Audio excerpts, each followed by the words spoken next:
What's up, guys? I'm Chris. I'm Alex, and we're from Dubs. Thank you so much for having We are us. Dubs and from Dubs. This was probably the first time that we had involvement in every aspect of the festival. To break it down real quick, there was a massive festival called Veld in Toronto, and it got shut down because there was a tornado warning. And it seemed like 45,000 summer students were just so upset, and we're like, we got to save summer real quick. Through a festival in 3 weeks' time, got to just called all our DJ friends, called everyone that could possibly make it to this, and 10,000 kids showed up, and it was awesome, man. It was definitely a huge highlight for our 2015.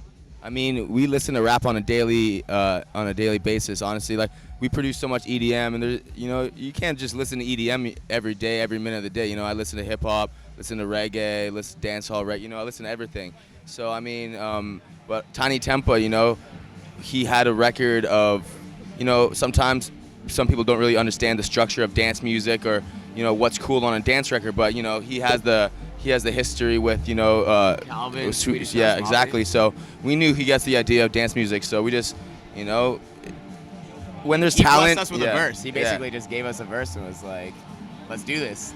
I can hum stuff and play stuff on just from the roots up. I'll just pick up a guitar or just start on keys with maybe a vocal line, and then Chris will hear where he can take the sound and figure out how we can make it, a dance record, but something that'll be new, but something that's gonna connect with our fans as well. So it was the same growing up playing soccer. I was a striker, he was a midfielder. So being brothers, you kind of pick your roles, and it comes naturally over time. So if you dig it and if you're feeling it, you also gotta music's for yourself at the end of the day. You know what I mean? So if you have something that you appreciate and enjoy, and even if you want to put it out and no one understands it completely, maybe a couple people understand it. And there's records from some of my favorite artists that are the smallest records on the album, but they hit me in a different way, So it's all a vibration in the end. It's a gut feeling, honestly. If you listen, you're listening back to a song and you have any doubts in your mind that it's lacking energy or it's lacking something, I mean, you got to keep on working it or you just ditch it.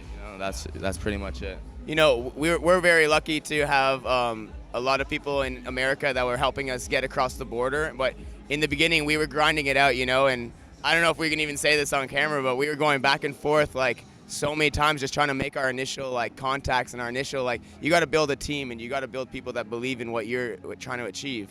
It's one thing to go to LA and have no money and have no idea what's going on, and it's another thing when you're trying to get there and then TSA customs guys are telling you can't go today, you got to come back tomorrow. You're like, oh my god, dude, I just dropped out of school for this and you're gonna tell me I got to go home?